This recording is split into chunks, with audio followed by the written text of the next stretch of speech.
Hello, welcome back to my channel, but if you are new here, please do not forget to subscribe, it'd mean a lot to me. Today's video is going to be very different to anything I've done before. It's not going to be content based on music reactions, we're going to be checking out some videos based on the Titanic submersible. So I'm going to be watching some videos to try and understand what's happening, what's gone wrong, and as of this moment, there is no more oxygen left in the tank, and they were unsuccessful in finding the submersive at this moment. The submersible set sail on Sunday morning, which is 96 hours ago as of filming this, and it is unknown as what went wrong, and they're still trying to find it and to work out what happened. We can only imagine that the submersive got caught in something or got tangled up because it was unable to float back to the surface that they know of as well. It could be there, but they just haven't discovered it. So they have been living on this submersive for 5 days with no blankets. It must be 4 degrees in there, which is absolutely freezing for 5 people to live in. It's ridiculously claustrophobic, and it'll be pitch black down there. The arrangements are very compact. There's nowhere to stand. You're sat down throughout the whole duration. It's meant to be an 8-hour excursion around the Titanic with a 2-hour journey down and 2-hour journey up. But obviously that has not happened, and they have not resurfaced. It said that they lost contact an hour and a half in the journey, I believe. Correct me if I'm wrong. Which meant they were no longer able to track how to get to the Titanic because they are guided from connections above the surface, which means they may not even have made it to the Titanic. That is unknown. And I'm sure they would have been panicking like crazy. I know I would have been if I was in with that situation, which meant they would have taken up more oxygen, which means they may not even have survived this day. It might have been a day ago that they passed. That will be unknown. The only hope is that the submersive will be found in a couple of days' time, and they may be able to work out what went wrong and what happened. But without further ado, let's check out some videos so I can get a better understanding of what's gone on and see. So this first video is a news report on a few days ago, I believe it is. Yes, oh no, this is today's video. So it'll be very fresh content. So let's see what they're saying in this. Hello, I'm Regini Vaidyanathan. We begin with the intensifying search and rescue operation in the North Atlantic Ocean for the missing submersible, which has 5 people on board. The search has entered a new stage of urgency, as the US Coast Guard says the vessel probably has enough oxygen to last until Thursday morning local time. Thursday morning, hours away. Which is just gone. The US Coast Guard also confirmed that more tapping noises were picked up by a Canadian team overnight. But locating its source is extremely difficult. The submersible... That is the problem. They found tapping noises and sounds, which is incredible if that was them making the sounds. But it's so hard to detect where that was in such a massive ocean. I'm sure I saw somewhere that it was a 70-mile radius that they're trying to find, which is ridiculously huge if you think of the depth as well. So hopefully they're able to detect where the sounds came from. Was on its way to visit the site of the wreck of the Titanic, which lies some 12,500 feet underneath the ocean's surface. 12,500 The international rescue feet. operation for the sub is being coordinated from Boston. With pressure growing to rescue those on board, there are now a number of vessels scanning thousands of miles of ocean. They're scattered all over looking. There should be more looking around the wreck though, that's what I think. They have them everywhere, wow. Everything possible is being used to try and find the missing submersible. Definitely. Technology is so clever how they can hear the sound waves from this plane above the surface, but it's still not good enough at this stage. The sub, which is the size of a minivan, needs to be found before oxygen runs out for the men on board. But there is some hope. More noises have been heard. When you're in the middle of a search and rescue case, you always have hope. That's why we're doing what we do. With respect to the noises specifically, we don't know what they are. Coast Guard. To be frank with you.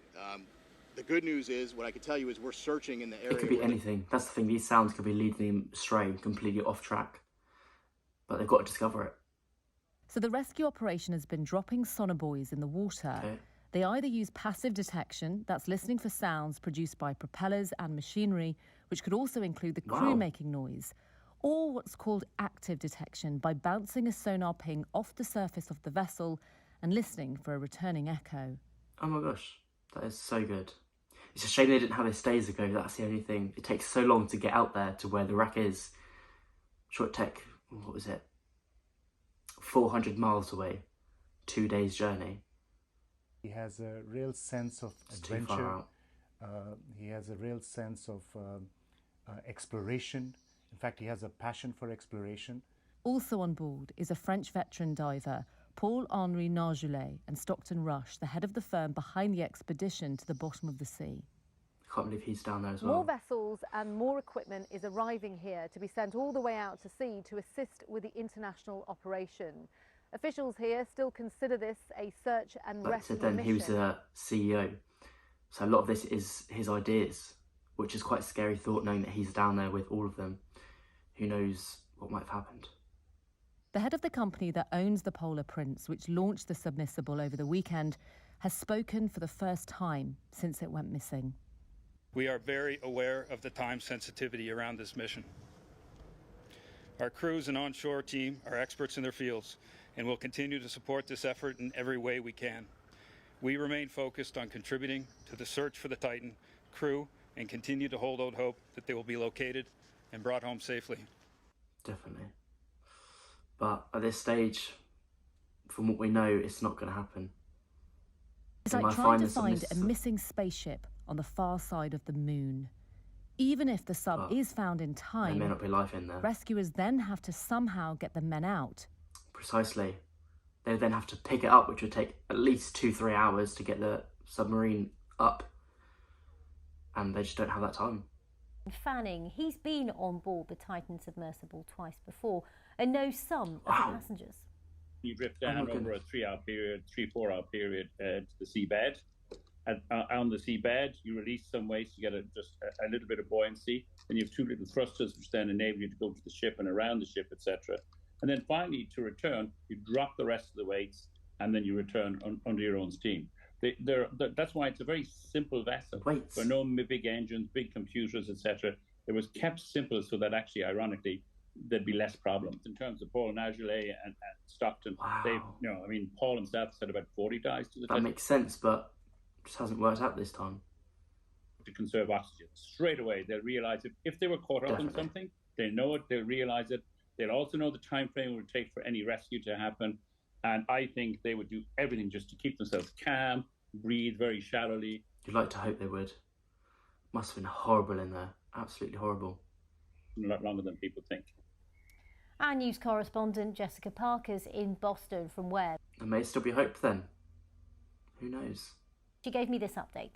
This operation is ramping up yet again as we enter those crucial hours. Now, what does that mean? It means more vessels headed to the area, more ROVs. These are these remotely... But they didn't find it. It's devastating.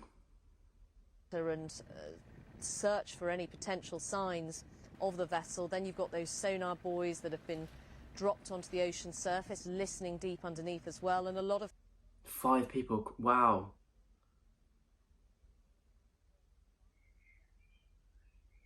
Five people crammed in that space. It's actually crazy. How many days is it? 5?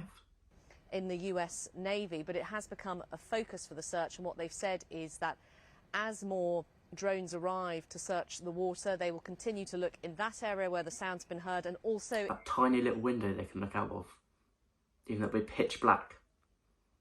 Because there's no way their lights would have lasted that long, surely. Looking at the pitch black ocean, it's absolutely terrifying.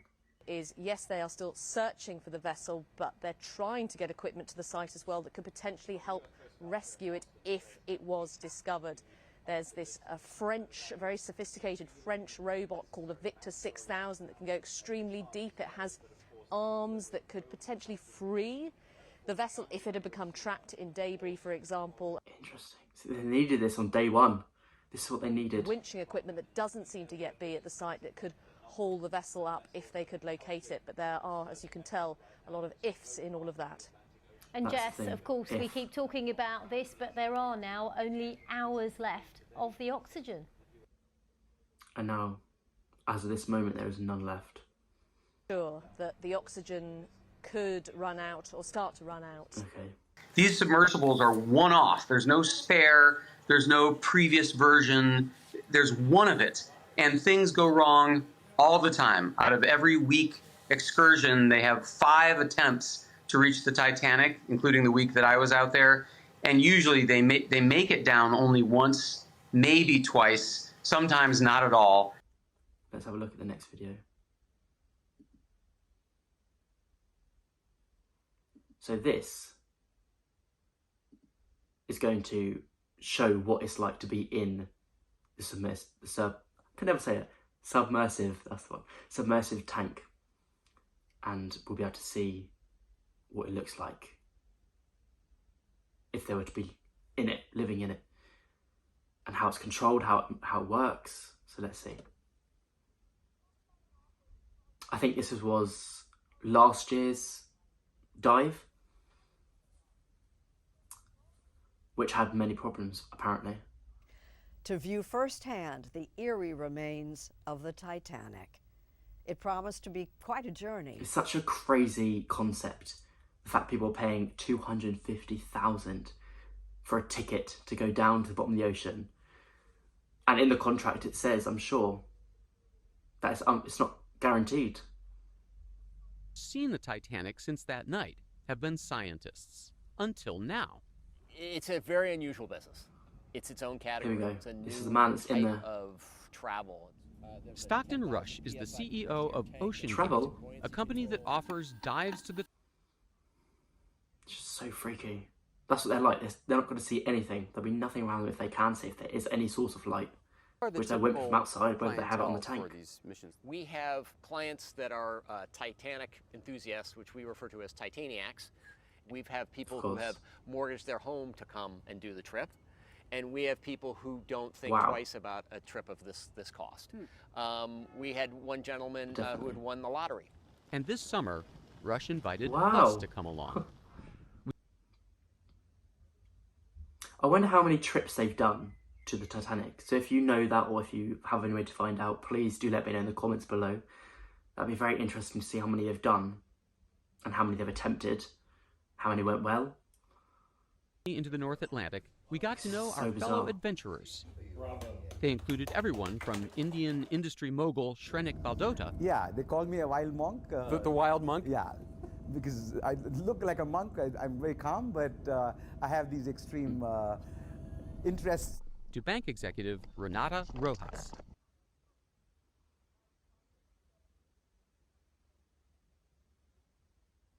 Titanic maniac. I can't remember what they said. Titaniac. That's it. 30 years.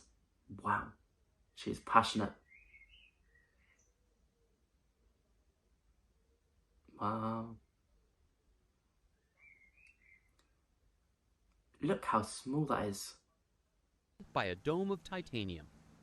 If all went well, I myself would be spending about 12 hours sealed inside on a dive. 12 hours. That's long enough as it is. Cramped in that small area. Body and could result in physical injury, disability, emotional trauma, or death. Where do I sign? What? It's in the contract. Advert, lovely. It's in the contract. Are you kidding? Let's pause it. I'm shocked by that.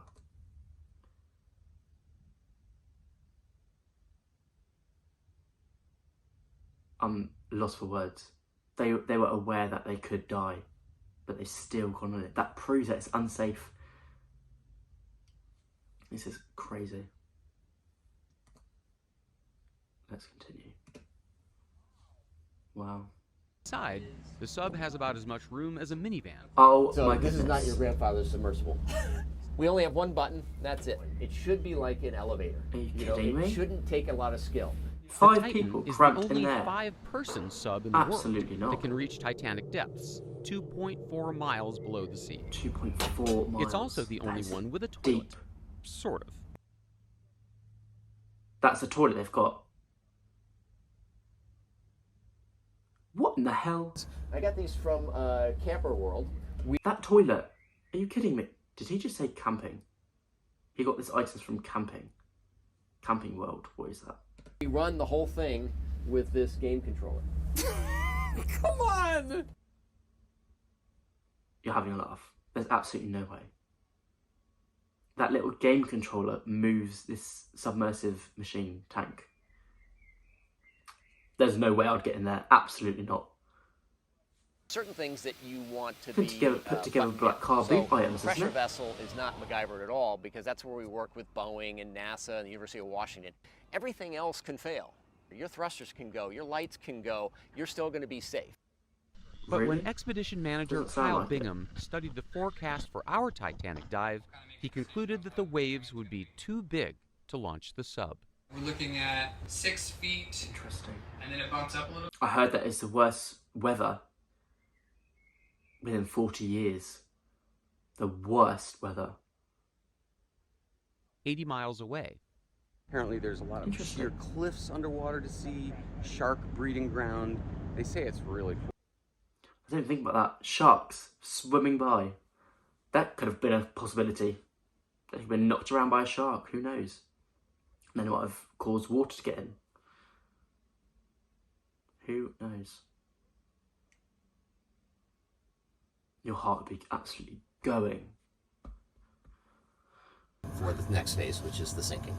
The Look how platform he's just submerges crouched to in there. around 30 feet, That is where the water is much 5 days calmer than crouching on the like that. surface. You're in the That's water, when you people. mad. Divers detach the sub from the Tiny little platform, window. and away you go, in Oh theory. my goodness. Look at them. Look at them in there.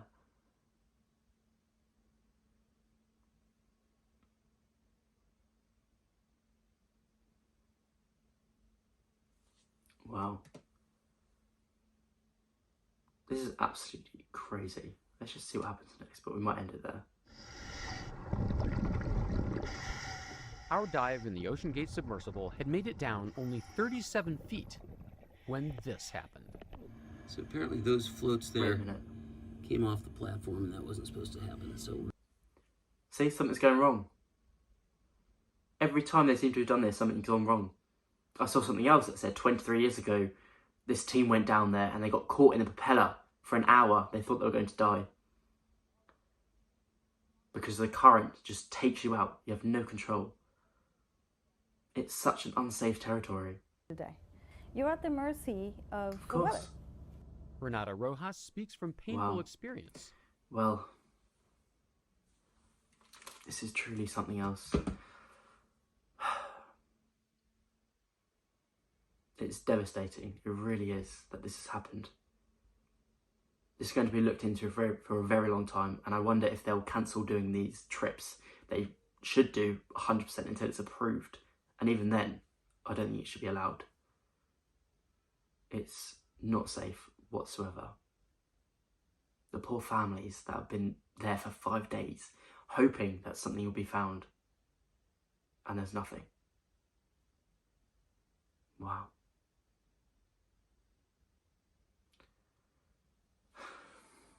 Yeah. You guys see it? Look at that.